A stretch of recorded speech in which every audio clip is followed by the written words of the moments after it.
Good evening and welcome. It is Monday, January 5th, 2026. Happy New Year. This is your Monday night true crime docket from Courtroom Confidential, the fastest growing true crime news channel on YouTube. Thank you so much, everybody, for being here. Happy New Year. This is our first Monday night true crime docket of the year, and I'm so glad that you're here because we have a very special guest. So let me say hello to Sunny AZ and Kathy Mama Bear, Pammy MC, Helen the Scottish Llama, Farm Girl, the Crafty RN. Thank you, everybody who decided to show up, carve out a little time on a Monday night to spend with us. To everybody who's returning, welcome back. To everybody who's new, welcome. You're in for a treat because we do have a very special guest and a lot of cases to go through.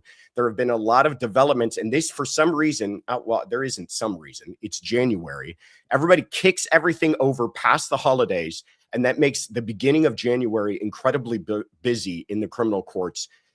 Little insider secret, they're going to kick all of this stuff from January to later in the year because everybody's very ambitious towards the end of the year, kicking stuff off past the holidays. But then when they end up in January and realize they have to do a bunch of work, nobody really wants to do it. So I guarantee you almost all these cases in court this week are going to get a later date. And we've already seen that on one of them at least. But a lot for us to at least go through for what's going to happen this week. If this is your first time, let me introduce myself. My name is Joshua Ritter. I'm a former prosecutor with the LA District Attorney's Office. I was there for about 10 years or so, and I left to go into private practice as a criminal defense attorney to start this channel called Courtroom Confidential, where we try to present to you both sides of the courtroom. And this is our Monday true crime docket, which is a look at the week ahead and everything true crime. So a lot for us to go through. We're going to talk about Sarah Grace Patrick, Kouri Richins, Christina Formella, Luigi Mangione, and a bunch more. Some of those cases may be familiar to you. Maybe some of those are not. But first, we have a very special guest who is Derrick Levasseur. You may remember him from many different shows on TV, but we know him from his YouTube channels, Crime Weekly and Detective Perspective, and for being one of our guests on our Courtroom Confidential Conversation series, which we're going to share the link with you so that you can find out all about his backstory as well. Stay to the end for his announcements, as always, but take a deep breath. You've made it till Monday. It's the beginning of the week. It's going to be a good week. It's the beginning of the year. You're going to survive. Hit that like button if you haven't already. Subscribe if you haven't already. Share this with anyone that you think might enjoy it. And let me go ahead and get my guest on here. How you doing, my friend? I'm good. I like that. You're going to survive. You're going to survive. It's going to be okay. You're going to survive. If your year started out bad, it's only going to get better from here. It's going to be a good year. Yeah, gonna survive. I'm going to remind myself of that tomorrow when I need it. It's going to be an incredibly busy year too in true crime. A lot of cases that we've been following closely are going to start their trials, and then it seemed as though we went into the holidays, and I thought it would be kind of slow, but instead it became more busy with two of the cases that we plan on talking about this evening. Yeah, very unfortunately, but we had the tragic murder of Rob Reiner and his wife, Michelle Reiner, that we're going to talk about tonight, you and I. And then also the very tragic ending to the case of missing 9-year-old Melody Buzzard, which we're going to talk about a little bit this evening. Two cases I know that you've been following relatively closely. And I'm very glad to speak with you because of all the things that you've done. And I want to hear about it before I let you go tonight, all the stuff that you're up to. But you started out your career in law enforcement. And I don't know if a lot of people know that. Some people who know you well might. But your background and where you come from, your perspective on all these things, your detective perspective is from law enforcement. So talking about the Rob Reiner case first, just to catch everybody up. Rob Reiner, the famous director, very beloved, some of my favorite movies, Princess Bride, A Few Good Men, along with his wife, Michelle Reiner, were murdered in their home in Brentwood, December 14th, 2025. We now know that their son, Nick Reiner, who is a very troubled young man, has been arrested, charged with first-degree murder, 2 counts of it, along with special circumstances, which means that he's looking at the bare minimum of life without parole. Now, He's got a new attorney. You may have heard of him, Alan Jackson, very famous attorney, high-profile attorney, former, just full disclosure for everybody listening that may not know this, a former partner of mine, law partner of mine. I worked with him both in the DA's office and as a defense attorney. He's very, very good. It certainly seems like this whole thing is headed towards an insanity defense. So that's kind of where I want to start. Yeah. From a law enforcement perspective, what kind of evidence do you think they're looking to gather at this point that might help disprove this idea of he was insane, he was out of his mind, he didn't know what he was doing at the time of the crime? I mean, for me as a detective, I wouldn't be so much focusing on the mindset of the offender at the time. I think Alan Jackson will be focusing on that as the the why behind it. But for me, I think it's about connecting the dots, but more importantly, especially with a good defense attorney like Alan Jackson, exploring any other possible scenarios. Because if they don't, Alan Jackson will. So what I mean by that is, even though it may look like on the surface Nick Reiner did this, and I think from everything that's been released publicly, it does point in that direction. If there are any holes in the case, you as a detective also have to play defense attorney, and your job is to go in there and explore any other potential scenarios that you think could be brought up at court that could raise reasonable doubt, right? Because yeah, it might be an insanity plea at some point, but I wouldn't be shocked if, well, I know for a fact Alan Jackson's combing through everything right now and looking to see what he can get thrown out based on technicalities in the case where there are mistakes made by law enforcement. He will exploit those mistakes and he will bring them to the attention of the jury if it gets to that point. And I also think you have to entertain any theories, regardless of how unlikely they might be, because he will. And all it takes is one jury member to say, yeah, it is possible that happened and that it wasn't Nick Reiner. It could have been an intruder who came in there and during a struggle, they were killed. And if one jury member believes that, Nick could walk. So I don't see that happening. Yeah. But I've seen stranger things.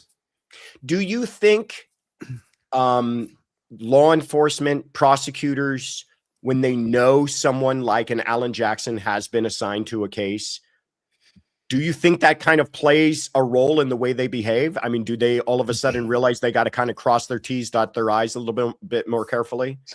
I think it should. I mean, it's one of those things where every case you should assume that the lawyer is going to come in there and be as prepared as an Alan Jackson.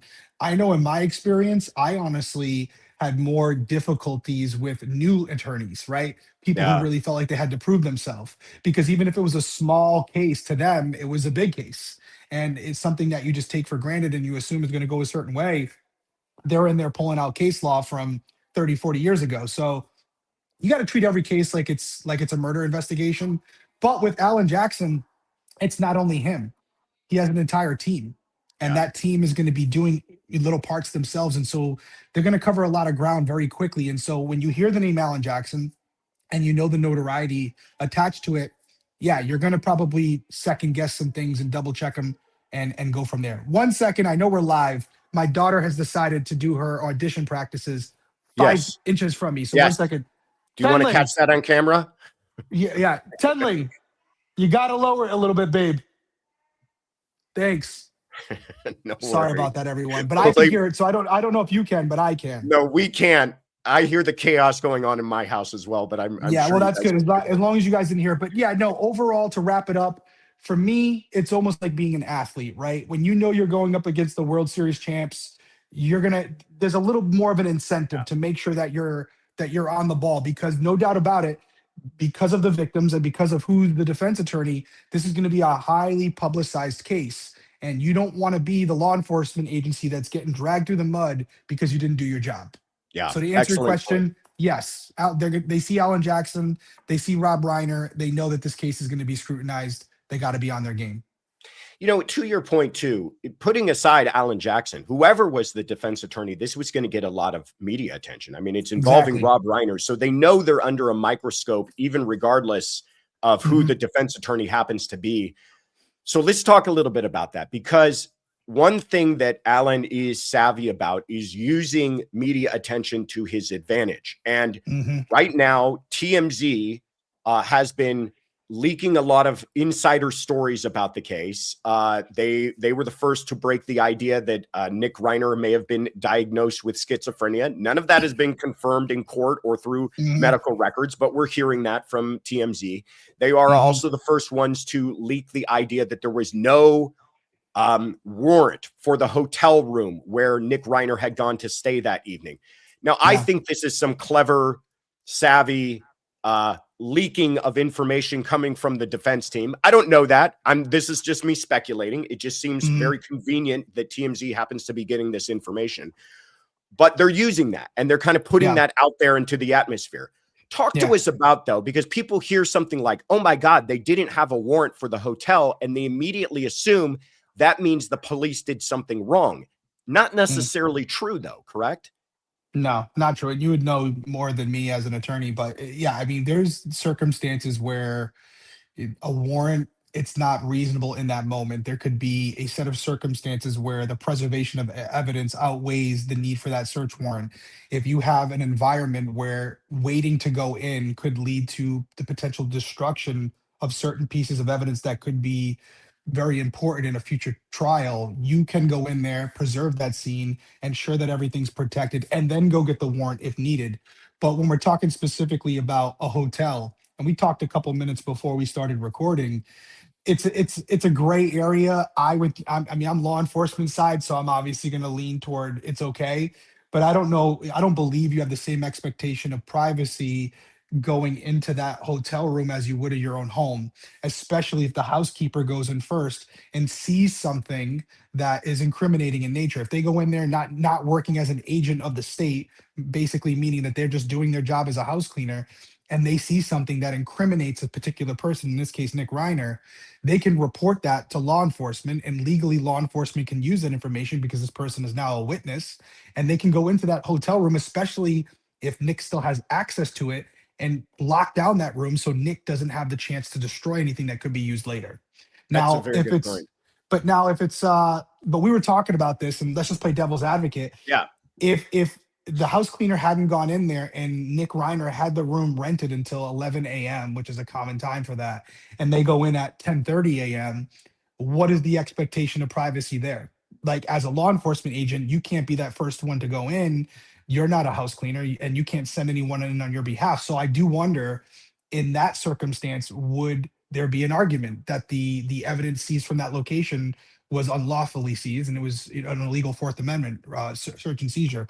But I don't know. What do you think? Do you think that that would hold up? Let's say he still had a right to that hotel room till 11 and they went in at 10 a.m. Well, I think it's very fact specific, and you're pointing out some of the issues. It's one thing, for instance, one of the issues could be, did he have a do not disturb sign on his door, right? I mean, if you have a do not clean, do not disturb sign on your door, then your expectation of privacy, which is kind of an objective standard, what would somebody who is renting that room, has lawful possession of that room, expect as far as their privacy concerns when it comes to a housekeeper coming in if they have a do not disturb sign on their door? That might increase the expectation of privacy. If they don't, then I think you would assume, hey, if I leave my room, housekeeping is going to come in here. And if I leave evidence all over the place, which we're being told might be blood, the idea that he went there to clean up, I don't think you have as much of an expectation of privacy. Another fact-specific thing could be, well, did he only have it for the night? And what time was checkout? And when did housekeeping come in? If checkout's at 11 and housekeeping came in at 11:05, then you could say, hey, he didn't really have possession of that room legally anymore, or an expectation of privacy. But you make a good point, too, is that, you know, the way this is being reported, we don't know if that means like you say, did they get a call from housekeeping from that hotel saying, this room's a bloody mess, you guys need to come over here? Law enforcement comes over. They don't necessarily need a warrant until they start searching. So if they come, they look inside, they realize it's a bloody mess, and they shut it all down and wait for a warrant, that's a very different thing. But TMZ might report that as when they initially responded, they didn't have a warrant, but later on the collection of evidence could all be under a warrant. So you point out some very good things, and that's why entirely relying on TMZ might not be the best. No, might not be the case. No, if you go in there and it's a bloody mess, For me personally, I would secure the scene, have a patrolman stand at the doorway, go get a search warrant. So that way, any swabs or anything that are collected from that room, if you take the sheets or whatever, you just, it's a double layer of protection. It's better to Yeah. be safe than sorry. But yeah, I mean, even if there was a do not disturb sign on the door, right? Like I would argue, as someone who's stayed at many hotels, I think most of us have, there are times where you put the do not disturb sign on there and they still come in. Right. And you can't sue anybody over it, you know? So it's one of those things where if they weren't directed at the request of law enforcement and a house cleaner goes in there accidentally not seeing the sign or whatever, and they see a blood spatter pattern across the wall, it's not like you can say, oh, can't use it. I'm on Right. goo. Can't touch Right. it. They are acting in their capacity as an employee of the hotel. And now they are a witness where we can go get that search warrant after checkout or whatever. So I think regardless, warrant, no warrant, it's probably going to be fine. But for all my detectives out there, if you have the opportunity to secure the scene and get the warrant, make sure you do it. And to that point, they LAPD actually suffered a little bit of grief from people because when the murders were first reported, they arrived on scene and they said that they had not gone into the Reiner residence because they were waiting on warrants. And people were like, well, what are you doing? Why aren't you going in? Well, they're waiting on warrants. They realized there was no immediate threat inside of the home. EMTs had already been inside. The bodies were dead. There's no other people inside. So they lock it down. They wait for warrants so that any collection of evidence is not going to be a problem later on. By the way, they went in there first. They went in there as well, Sure. and went in there, saw the bodies, secured the scene. They're going to secure the scene before EMTs. They're going to go in there with guns out and make sure that the perpetrator is no longer in the residence. And once they clear the house and say, hey, it's good for EMTs to go in, they'll go in, try to save whoever you can. But at that point, I think based on what was being reported, they already knew that they had been deceased for an extended period of time. But you go in there, you ensure that they're no longer alive. And then, like you said, you walk back out, you secure the scene, you get your warrants, and now you're covered. Yeah. Yeah. A couple of other things I want to pick your brain about. One, something I've not heard people talk about, and I'm curious what your thoughts are. When he was arrested, Nick Reiner. So the way this all played out is that 3:30 p.m. I think it was on Sunday. There was a party at Conan O'Brien's house on Saturday. On Sunday, at 3:30 p.m. is when the bodies are discovered. So the murder took place sometime between that Saturday evening and that Sunday afternoon. Yeah. He is arrested Sunday evening, but if you are familiar with LA, he's arrested nowhere near Brentwood or Santa Monica where the hotel was. Yeah. I do not believe that they arrested him just based on some bolo, be on the lookout for, you know what I mean? I think they knew where he was. We haven't heard where that information came from. Do you have theories? Do you think that they were in contact with family members who knew or tracking him? What are your thoughts? I mean, my first guess would be, did he have a phone on him? And if he had a phone on him and they were able to get that phone number, then you would be able very quickly to get a search warrant to track the GPS coordinates of that phone, whether it's Verizon, AT&T. You can even sometimes get it done with an administrative subpoena, although today I don't recommend that. You go get the search warrant, and then AT&T or Verizon or Sprint even around anymore? I don't even know if they're around. T-Mobile, whatever it is, they'll work and you get a ping every couple seconds where if the phone's on, you'll be able to pinpoint their location. But yeah, I mean, could have been a combination of things. Even if he had his phone on but was turning it off, maybe he was communicating with relatives or friends and they were then relaying that information to law enforcement secretly. Hey, listen, I just talked to him. He said he's over near USC. That's the last spot we have on him. And then that in conjunction with GPS pings, they were able to find him. But I agree with you. I mean, it's highly unlikely someone's just driving around and said, oh, there's Nick Reiner. Because, I mean, although he's the son of a famous director, he's not famous. So I don't think he's a super recognizable face. Although, I think at that point, was his face already plastered everywhere? I'm unsure. I don't think so. I don't think so. I don't think so. I mean, either, it was still, by the time they had apprehended him, I don't even think it was released to the public yet that he was even a suspect. It was, there was kind of whisperings of it, but certainly not from LAPD. Yeah. Yeah. There were I'm sure it was a combination. I'm sure the family members who know that dynamic of that household maybe knew that Nick had been struggling and when this Yeah. happened. That might have been their initial thought. So who knows? Maybe somebody was working with law enforcement to help track him down. And if he is as troubled as he is, I wouldn't be surprised if they had, people have that like share your location, Yeah. other kind of Yep. apps on their phones. They Find might have My just known. iPhone, Yeah. Family 360. Yeah. Yeah. All of them. All of that stuff. Yeah. Michelle LA 67. Thank you so much for the super chat. Says Josh and Derrick working cases. Awesome. I do love it. that. It is good. Love that. According to LAPD, police followed his movements by using location data from its phone. So there you go, along with electronic devices, app footprints, and a network of cameras. So, hey, so wow, you know what? it's I incredible. I get some things right sometimes. But that is amazing how quickly they were able to do that, to track somebody down. If you think you can get away with stuff anymore, just think of how many ways they have of tracking you down. If It could even be, I've had cases where the guy dumped his cell phone and he was like, I'm good, but he kept his Apple Watch on. Incredible. It's incredible. I love it. If they were smart, we wouldn't catch him, I guess. I don't know. Here's another wrinkle in this whole thing. It's high profile. It's the victims are high profile.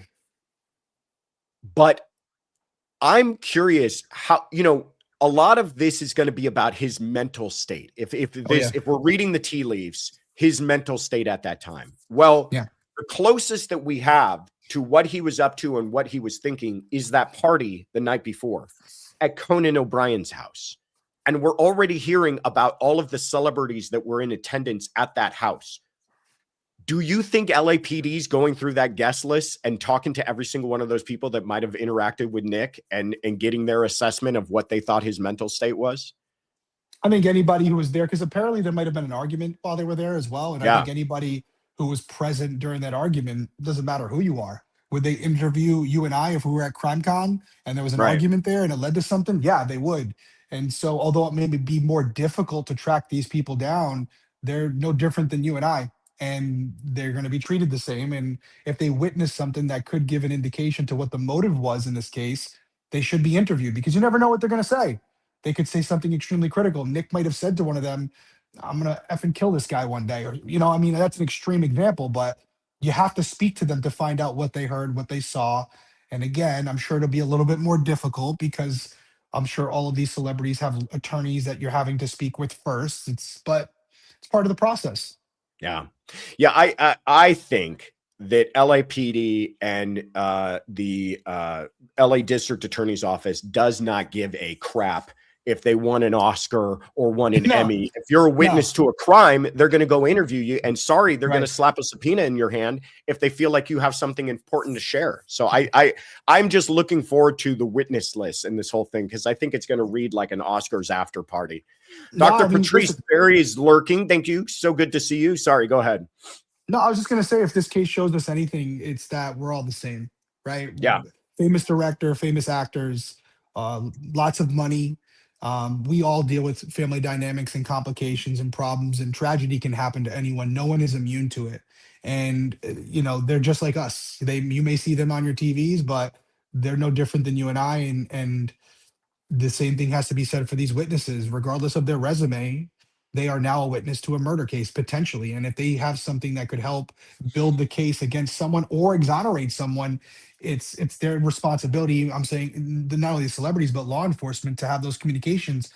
It goes back to what we were saying earlier, right? If Alan Jackson or anybody on his team is going to try to poke a hole in the theory that there was dissension between Nick and Rob, well, having multiple witnesses who are deemed to be credible in the eyes of the public all say, yeah, they were at each other's throats all night.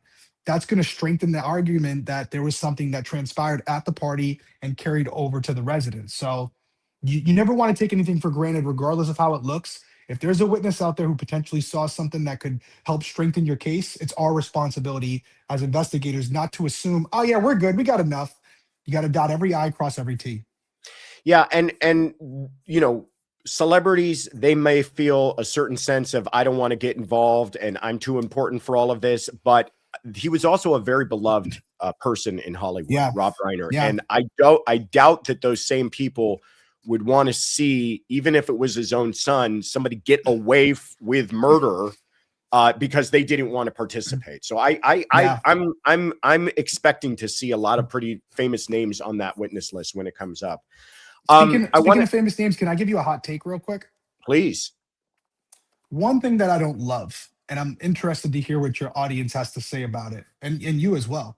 Yeah.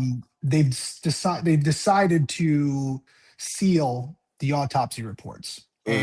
and I understand why. And law enforcement has come out and said that they want to be the first to go over these autopsy reports, the medical records, and identify anything that could be critical in the investigation.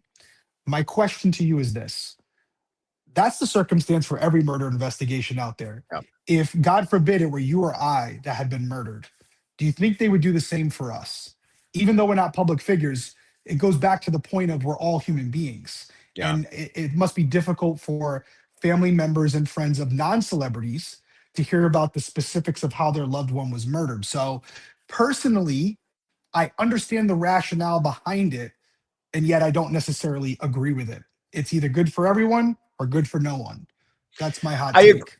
I agree with you. I think it's a legitimate hot take. And I have always really been bothered by the way that prosecutors, defense attorneys, the judge, even when it is a quote unquote high profile case and cameras in the courtroom, everybody seems to lose their mind and they start behaving differently than they ever have. And that leads to problems.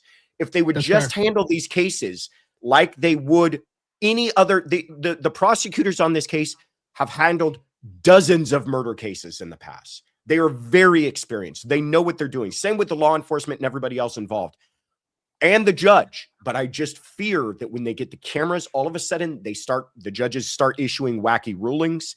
The Yeah. prosecutors start doing something a little too cute by half. Everybody gets a little too fancy and mistakes start being made. I agree with you. I Yeah. don't, They wouldn't be doing it for us.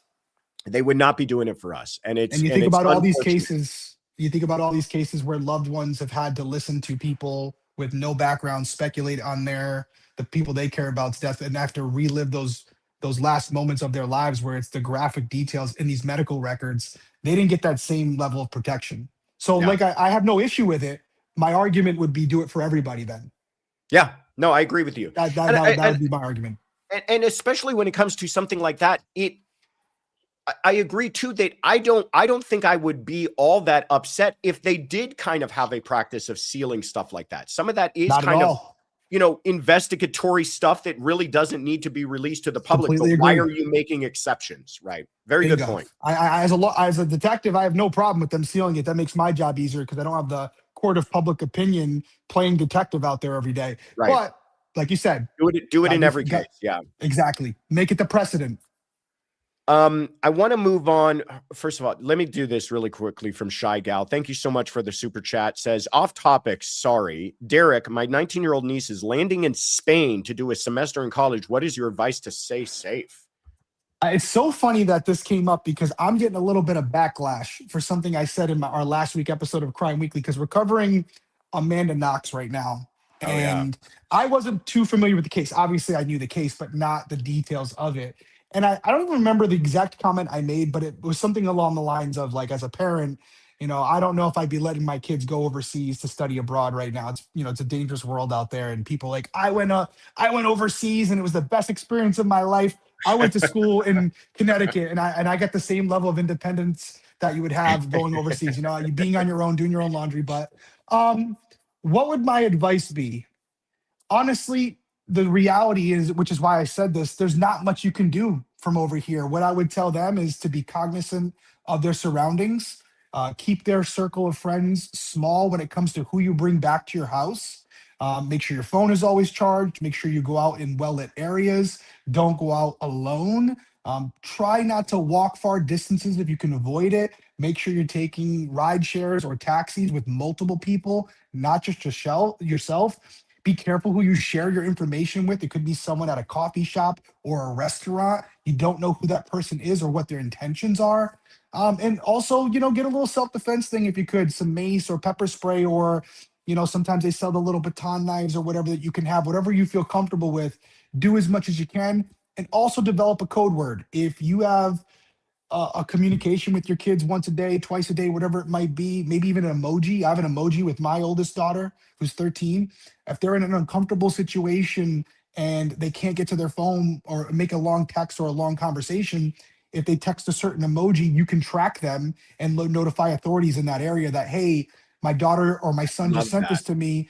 They this is something we have with each other. They're unable to pick up their phone right now. I keep calling them, but I can see where they are. Can you do a well-being check? Love that. Very clever. I love the idea too of having like a regular check-in time too, just so Yeah. that somebody knows, hey, something's wrong. Great advice. Yeah, nothing's perfect though. It's a risk, and we live in a dangerous world right now. And it's whether Yeah. you're abroad or everything I just said, by the way, is applicable to the United States. And Right. if your kid's going to school down the street, these are all things that I have in place with my daughter who lives under my roof. But no matter what, there should be a system in place because you hope for the best, but obviously prepare for the worst. Yeah. Yeah. Never take for granted that people are as kind-hearted as you might be. Never take Right. for granted that people have as good intentions as you might have, especially when you're Yeah. abroad. Yes. I want to turn, first of all, let me thank SML 5432 for becoming a member. Welcome aboard. But I want to turn to, Cody in Tennessee has been a member for 5 months. Josh and Derrick are always my favorite duo. Well, thank you there very much, Josh Cody. is awesome. Josh is the man. Let's turn to another really tragic case, but it's a case I know that you've been following. Yeah. The missing case, what was a missing child case of Ashlee Buzzard, it now ended tragically. This is one that we've been following very closely as well, because we all were hoping and praying that this would turn out differently than it did, but it did not. Yeah. She goes missing on October 7th. She's originally from the Santa Barbara area here in California. We now believe, law enforcement believes, that she was murdered shortly after that, somewhere around October 9th. Her body is not discovered until December 6th, though, in Utah. Her mother, Ashlee, is arrested December 23rd and arraigned on December 26th for first-degree murder with the use of a firearm and lying in wait, which is, again, special circumstances. You guys all know what that means now. Means that she's looking at life without parole. They have not made a decision yet on this case, whether or not they're going to pursue the death penalty, but being special circumstances, she's eligible. My first question to you is, we talked a lot on this channel about, was there more that law enforcement could have been doing? Now, we understand they couldn't have done anything. She died 2 days later. I mean, I don't even think law enforcement got involved until a little while after that. But everybody was like, why can't they arrest her? Why can't they put her in jail and charge her with something? And a lot of people, and I kept on trying to say, listen, law enforcement has their hands tied. They have to wait for a crime to be committed. And just because you take your child on an unplanned road trip doesn't necessarily mean a crime has been committed. What are your thoughts on this? Do you look back at this and go, law enforcement should have been more proactive? Or do you feel like they kind of did the best they could under the circumstances? There are many cases that I cover on Detective Perspective all the time, and I'll criticize law enforcement for not doing enough, where a child goes missing and it's 24 hours before they ever get off their asses and do something, and then we later learn that the child was alive for 2 weeks, 3 weeks. And in those cases, absolutely, they could do more. But as you just laid out here with Melody Buzzard, and you just had the photo up on the screen, you see that where she's with her mom, Ashlee, and that's like a day or two before we believe that she was killed, before she was or before law enforcement was ever really involved. So in this particular case, there's not much they can do. Now, when we talk about Ashlee and arresting her, she's on their radar. She's not going anywhere. They're watching her like a hawk, and she's not going to go anywhere. And it's not what you know, it's what you can prove, as the great Denzel Washington once said. And ultimately, you gotta get your ducks in a row, and you gotta build the case. And what we do know is that, and then this was a surprise to me that it didn't leak, or at least on a high profile level, like where everyone across the nation knew about it. But they had discovered her body on December 6th. Yeah. And we just learned about this recently, but they made sure they double checked through familial DNA to ensure that it was in fact Melody. And then they started to build their case. And I think through shell casings that were found at the crime scene, along with casings or the firearm that was found at Ashlee's home, they were able to match ballistics and couple that with her pattern of behavior leading up to her disappearance and her inconsistencies in her story. They felt comfortable at that point to arrest her. And I feel like it was the right move. You'd love to see it sooner, but you know what I'd really not want to see? Them rush to judgment, not gather enough evidence, do something wrong, and have her walk. Yeah.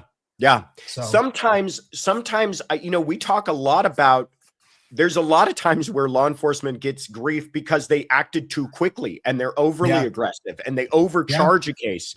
You know what? We should appreciate when they're a little bit patient here. Now, certainly we were all hopeful that they could do something to prevent her death, but now we know yeah, that probably they never even had an opportunity. I've had a theory, and I'm curious if you've ever seen this or if you think this is even plausible, but when you lock someone up, you also foreclose the ability to gather more information from that person. So I yeah. was curious if they were, even realizing they may have had some evidence on her and maybe could have charged her earlier. Did they kind of want to keep her under surveillance to see if she communicated with someone, if Yeah. she talked to other people, met with other people that could have led to Melody? Yeah, I mean, give her a little rope, see if she hangs Yeah. herself. Absolutely. Yeah. I mean, again, they have her under extreme surveillance at that point. They probably already know that she's not telling the truth, and Yeah. they're keeping an eye on her to make sure she doesn't flee the area. And yeah, they're monitoring her calls. They're probably following her through GPS. They probably have a surveillance team on her to see if she does or says anything that gives them an indication of where Melody is. Because you have to remember, at that point, that's the number one priority. It's not about who's responsible for what happened to her. It's about where she is. Because at that point, most of the investigation until December 6th, they don't know that she's dead, right? And maybe there was a week before they got those results back to confirm that it was in fact Melody. So as police officers, we're mothers, we're fathers, we're sisters, we're brothers. Our number one priority is to bring this child home. And if by leaving this fish out there, meaning Ashlee, and letting her swim around and maybe she tips us off as to where Melody is, that's the most important thing. And that's probably the mindset that was behind it. Let's leave her out here, see if she goes anywhere or makes any phone calls that gives us an indicator as to where Melody might be, whether that's dead or alive, right? If there's truth that she had dropped Melody off somewhere with someone she trusted, maybe she makes a mistake and contacts that person or drives by an area that would indicate to them, hey, that aligns with the GPS coordinates on the days that they were traveling all over the place. Let's go take a deeper look. So I don't mind it at all. It doesn't always make people happy in the court of public opinion, but that's a cross you bear when you're a police officer. Everyone's only getting a third of the information, if that, and they expect results and they want Yeah. them yesterday. So you just got to deal with it, and ultimately the final result is what really matters, regardless of how long it takes. But overall, nobody wins. Melody's no longer with us. Can't bring her back. This scumbag is gonna, do whatever she's gonna do as far as the trial's gonna go, and either she's gonna be put to death or she's not. But either way, it's not gonna change what happened. No, no, no, there's no taking back. Nope. I don't know why It's a lose lose. it is a lose-lose, and I don't know why. In a very bizarre way, I took a little bit of comfort in the idea that there wasn't anything law enforcement could have done, right? Correct. There's no what It's like if. right. There was no what if, right? There was no time to look back and gone, had they only done this, they could have saved her life. It sounds like Yeah. it was done before they even got involved. Last question Yeah. on this with the last few minutes I have left with you. This case, a lot of people are talking about this case, potential defenses, and the idea of, some sort of mental health, insanity defense comes up here. This case, though, is very different as far as the amount of planning that goes into it. And I want to read a quote from the prosecution to you that they made during their press release, and then have you weigh in on the idea of the planning that went into this murder. They said this level of criminal activity is particularly shocking, given the calculated, cold-blooded, and criminally sophisticated premeditation and heartlessness that went into planning it. Your Mm. thoughts? I completely agree. There were measures taken to not only kill Melody, but to ensure that she was never found. Yeah. This wasn't a spontaneous crime where, and I'm going to be a little crass here or, a little morbid, but where all of a sudden you walk into a home and a mother says, oh, I had to put my baby in the oven because she was a demon. Where in Right. that moment, that's what they did. There's a lot more that was done here, not only done during, before, but then also after to try to cover up the crime. Absolutely. I'm not buying the temporary insanity plea whatsoever. If that's the route they go, this woman was cognizant of what she was doing and made attempts to hide it after the fact. So throw everything at her. Now, when we go Yeah. back, just to kind of wrap these things up, With Nick Reiner, it may be a little different. There's a previous medical history there, allegedly, where he had battled addiction, not only addiction, but also schizophrenia. And in that moment, when they went back to the house, was there something that occurred that ultimately put him over the edge? It's not going to get him off completely, but it could potentially justify an insanity plea. We'll have to see how that one works out. But I think it's a much stronger potential in the Nick Reiner case than it is in this case. Yeah. Yeah. My guess is going to be that they probably won't pursue the death penalty in this case, given the fact that she's a female, that it's rare for them to do that. But if there was any case that this kind of that capital greatest punishment we have in this country would be reserved for, it's for this type of evil, because the amount of planning, like you point out, and the amount of heartlessness and the vulnerability of the victim, that this girl had nobody in the world to protect her but her own mother, and her mother marches her out there like it's a mafia hit and puts a bullet in the back of her head, is just so incredibly heartless to me. Derrick, you are so awesome to carve out some time for us to talk to us. You are a first guest of the new year. 2026 is kicked off with Derrick Levasseur. I've already talked about your YouTube channels, Crime Weekly, Detective Perspective. We did an interview with you on our conversation series. You've got Criminal Coffee. What else do you have to share with people that you have coming up? It's really it. Honestly, I'm just kind of laying low key. Check out the shows. If you're a Stranger Things fan, we were just talking before we started recording. On Detective Perspective, I do unsolved cases where I'll break them down and try to come to a conclusion as to what happened in the case. And I was bored, and the Stranger Things finale happened, and I was left with more questions than answers. And I love a good mystery, so I did a Detective Perspective episode on Stranger Things, and whether or not a certain someone is alive, I won't say it. I want to spoil it for anyone, but no, overall, those are the two main places to get me. We do episodes every single week on both channels. And obviously Criminal Coffee is a passion of mine. I'm always wearing the merch, but you covered it. You're a good salesman for me. I appreciate it. Thank you. I appreciate that. Very good to see you. Happy New Year, my friend. Happy New Year, guys. Everyone stay safe out there. See you guys soon. Take care. Take care. Please check out his channel. We've got all the links. We've got the links to his website as well, where you can find the Criminal Coffee. It's well worth checking out as well. Big thank you to Derrick. All right. Let me answer some questions. I wanted to get through as much of a conversation with him as we could before I had to let him go. He was in a little bit of a time crunch. Southern CJB, thank you for the super chat, says, I think she's going to milk the story she told Tyler Brewer. The people I dropped her off with did it. Could be. Very good theory. I mean, she's already kind of laid the basis for that. Maybe she's going to say, I had nothing to do with it. These other people, these random people, the only thing I'm guilty of is dropping her off with perfect strangers. I will say again, good luck with all of that. The amount of planning that went into it, the disguises that she used, even now we believe that she was using evasive driving. Even when she would pull into gas stations, they believed that she was backing in a certain way to avoid her license plate being read. I mean, this is, when we talk about criminal insanity, it all has to do with, do you appreciate the consequences of your actions? Did you appreciate that what you were doing at the time was either morally or criminally wrong? What more could demonstrate that what you knew you were doing was wrong than taking these many steps to cover up what you were up to? So good luck with all of that. I think it's a very strong case, even from the small amount that we've heard in this. All right. Heather Cooper Smith, thank you so much for the super chat. Let me run through, though, because the week is not over. Those are just the first couple of cases this week. Nick Reiner is going to be back in court on Wednesday. And Ashlee Buzzard will be back in court on Wednesday. But we've already had some big cases take place this week. First of all, Sarah Grace Patrick.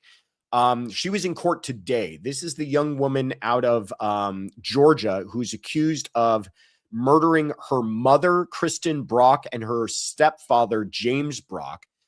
They were discovered by Sarah's 5-year-old sister, which is the part of this story, as awful as this is, the part that really breaks my heart, because now this 5-year-old I've got a 5-year-old. The idea of her discovering her mommy and daddy dead in bed just breaks my heart, that she's going to have to forever live with that. she then went on TikTok to ask for people, Sarah did, to ask for people to help her solve the mystery. It caught a lot of attention. Trial was expected to take place soon this week. We were actually gearing up for it to follow it for you on our sister channel, Courtroom Confidential live trials. That got postponed, and not really shocking. They're still waiting on mental health evaluations. So her next court date is going to be January 27th for a bond reconsideration. Her attorneys are saying, hey, prosecution's taking too long. She's been in isolation this entire time. She should have an opportunity at bond. So that will come back on the 27th. Another case that is going to be in court on Wednesday. Wednesday's a busy day. Told you guys this. This is what always happens. I've been doing this for so long. Once you hit about, I'd say Halloween, late October, you start to get in November, and nobody wants to do anything for the rest of the year in the criminal courts. Everybody who's got a trial set for November, December says, Your Honor, the holidays, we can't do this, the holidays. So they all kick it over, and everybody's incredibly ambitious in January that we're really going to hit the ground running in January. So let's go ahead and set everything for the first week of January. And then I guarantee you what's happening now is everybody's coming out of the fog of the holidays and they're going, I don't want to do anything. So all this stuff is set for January, the first week of January. It's all going to get kicked over for several more weeks, I imagine. Kouri Richins is also back in court on Wednesday. Kelly Can't Get Right. Thank you so much for the super chat. Says, have you heard of the 5-year-old John from Bama? No, I haven't. I guess we'll look into that one. Thank you for putting that one on our radar. I appreciate that. Kouri Richins, like I said, it's going to be back in court on Wednesday. This is a case that's been dragging on forever. Do you know that this murder took place March of 2022? She's been in custody this entire time, and we've been waiting for this thing to go to trial. It's been in and out of appeals. They've been trying to move it out of the county, all of this other discussion. Well, now they're having further evidentiary hearings on Wednesday and Thursday based on prior motions that have already been filed. But as things stand right now, Judge Mrazek on this case has said that jury selection will begin on February 10th and trial will begin on February 23rd. It's expected to go 5 weeks, so we shall see. We're going to go with that until we're told otherwise. She will be back on Wednesday. Another case. This is the murder of Matthew Rastelli again on Wednesday. Matthew Rastelli is accused of being murdered by his wife, Catherine Rastelli, along with his brother-in-law, Catherine's brother, Kevin Ellis, and Catherine's mother, Tracey Grist, her mother-in-law. This was the case out of Utah, American Fork, Utah, in July of 2024. They were going through a divorce. She had lured him back to the home with the idea that he could see the children. He had been living, I think, in California. She lured him back, and then they staged a murder. They made it sound like it was some sort of self-defense, that Matthew had attacked Kevin with a knife, but then there was this whole idea that they planted the knife in the wrong hand. They had an air tag on his car, a bunch of other really crazy details. Well, the last big event that happened is Catherine actually pled guilty to second-degree murder and conspiracy, and she's cooperating with the prosecution against her mother and brother. So Tracey, the mother, Tracey Grist, will be back in court on Wednesday. This is a really fascinating case, a lot of moving parts. I know a lot of you are saying, I forgot about this one. Well, we didn't. Courtroom Confidential's got you covered. We're following it. We will continue to keep you updated. That will be back in court on Wednesday. Pentufel, I don't know if I pronounced that right or not, but Pentufel OG, thank you for the super chat, says, only people take January breaks are criminals. That's right. Only people who don't take January breaks are criminals. That's true. Everybody else is kind of tuned out. I always say that January, the beginning of January actually started today. Today is the hard launch of the new year. January 5th. It's a Monday. It's the hard launch. Thursday, Christina Formella, another case that you may remember once I start telling you about it. This is out of Downers Grove, Illinois. Remember her? She was originally charged with 2 counts of aggravated SA of a minor, a 15-year-old boy, who was a student at the school that she worked at. I feel like we've heard this story again and again and again. She then received 52 additional charges, all for separate incidents of sexual misconduct with this young boy. The mother discovered the whole thing because she saw a text message on her son's phone. You imagine getting your 15-year-old son's phone and you read a text message from his teacher saying, quote, "I love having sex with you." Fairly troubling discovery. She also had a diary, apparently, that she had kept on her phone of all of the encounters that she had with this young boy. She's going to be back in court. She's looking at, I mean, folks, this is the rest of her life in prison if she's convicted of these things. So she will be back in court on Thursday. On Friday, another big day. Friday, we've got 3 cases. First, Luigi Mangione. I'm sure you're familiar with that case. He's going to be back in court on his federal case. He's accused of the murder of United Healthcare CEO Brian Thompson back in December of 2024. So coming up already past his 1-year anniversary of that case. The federal case, he's got a hearing on Friday. Remember, the state case is the one where they just had the hearings about the 4th and 5th Amendment. The rulings on those are expected to come out later this month, but he's going to have a check-in on the federal case on Friday. Also on Friday, Gregory Moore, accused of murdering his former client, Eliza Sherman, back in March of 2013, a cold case that they were able to patch back together because of technological advancements.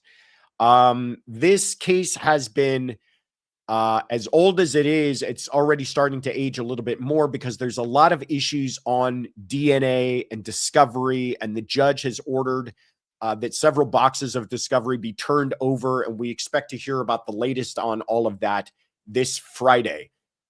March is the tenuous trial start date. So he's out on bail, which makes me think that they're going to ask for a later date, but he's expected to start trial in March, though they already are indicating that that's likely to be delayed. He'll be back in court again on Friday. And then finally, on Friday, you may remember this one, Samantha Booth.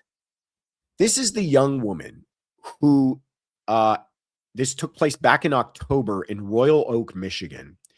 This was the bizarre story. She is the babysitter of a 2-year-old, and the mother calls the father, her father, the mother, Katie Ong, calls her father, David Ong, who's 83 years old, and says, "I can't get a hold of Samantha, the babysitter. She's with our 2-year-old. Could you go check on the house?"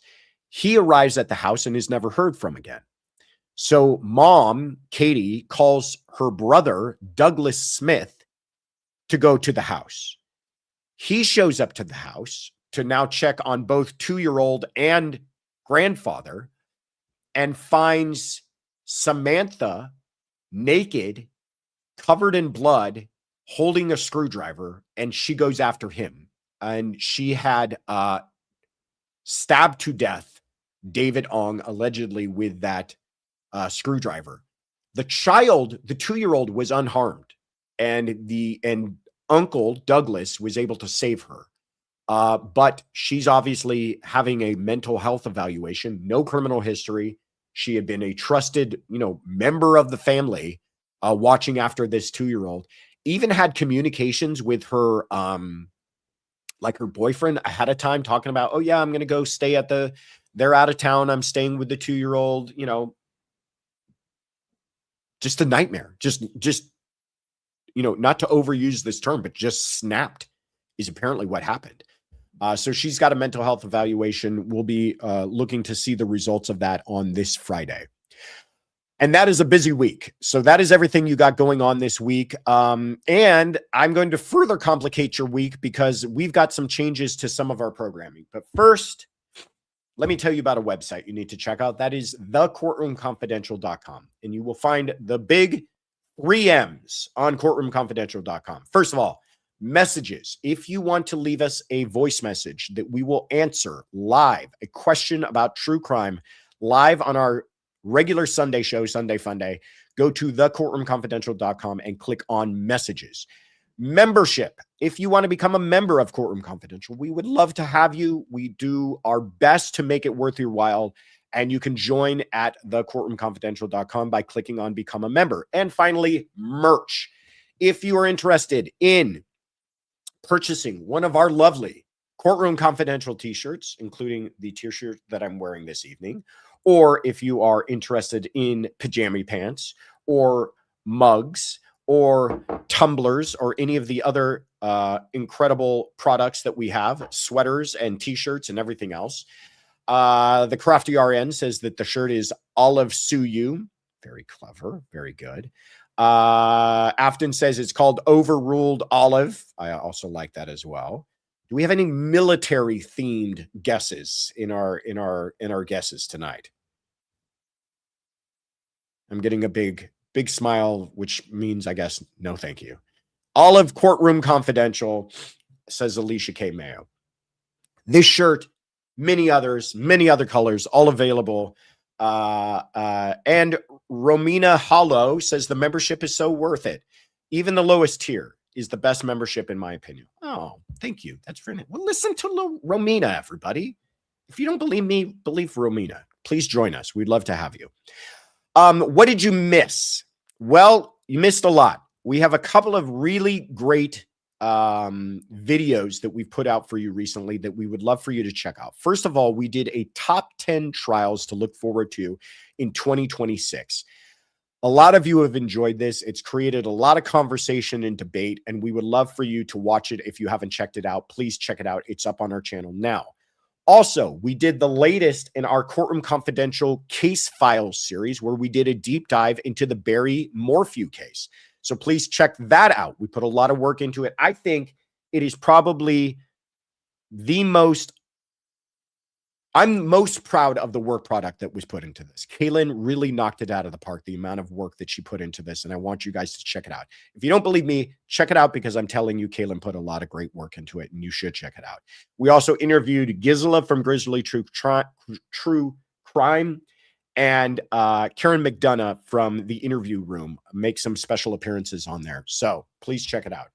And then finally, we had a great Sunday Fun Day this last Sunday. We answered a lot of great questions. We kicked off the year with some really incredible questions from all of you. So please go check that out. Tiffany is saying that we're close to 64,000 members. We are very close. If you haven't subscribed already, please subscribe now. Help us put us over the edge. So that's everything that you may have missed. Now, what's coming up? Okay. Tomorrow is Tuesday. Tuesday on Professor Joe Patuto's channel.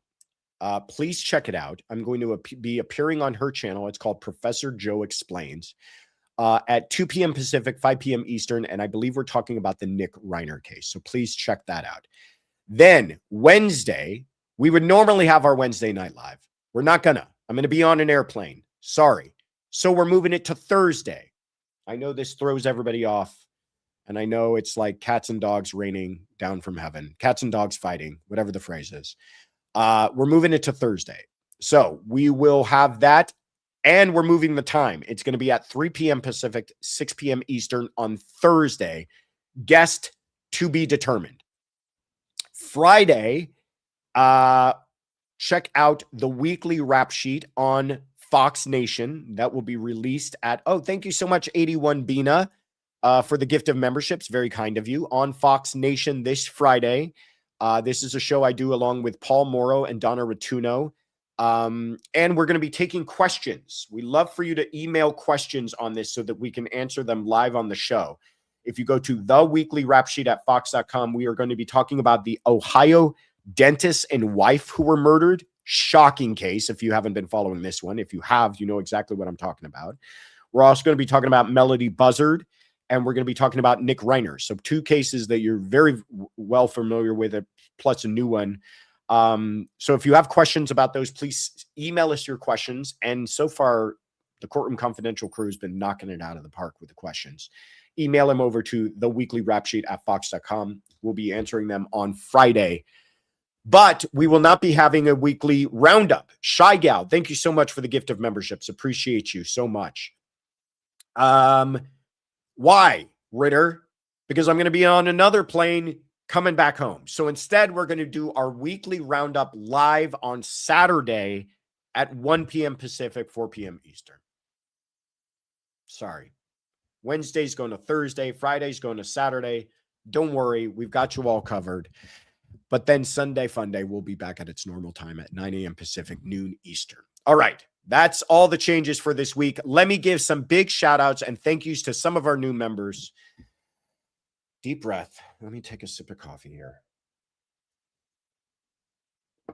Judy Patootie, 4884. Melanie Greenberg, 396. Holly Conrad. Ann Q1N. Debbie Harrow, 5510. Tab True Crime Ferran. Ms. R, 33D. Marcia Mullen. Elisa Hendry. Mary Disney, Mary Stuff and More. Catherine Hardiman. Mary K. Surgerman, 6843. Robin Collins, 3759. Young at Heart, 214. J303J. Benita Brunner. Sue Gotta Go. I got that. Mama of a Medic. SRK9 Mum. Hi Sarah T. Tracey M. 0071. Sherry Stagner. Ellie Cat. Patricia Moore. Melissa. This is nothing new. Mama Bear 3 Claws Out. Gwen WW1HF. Robin Ray, Ron Owners, Cheryl Lynn, Llama 99911, It's Me D, and Jennifer Pi Grassi.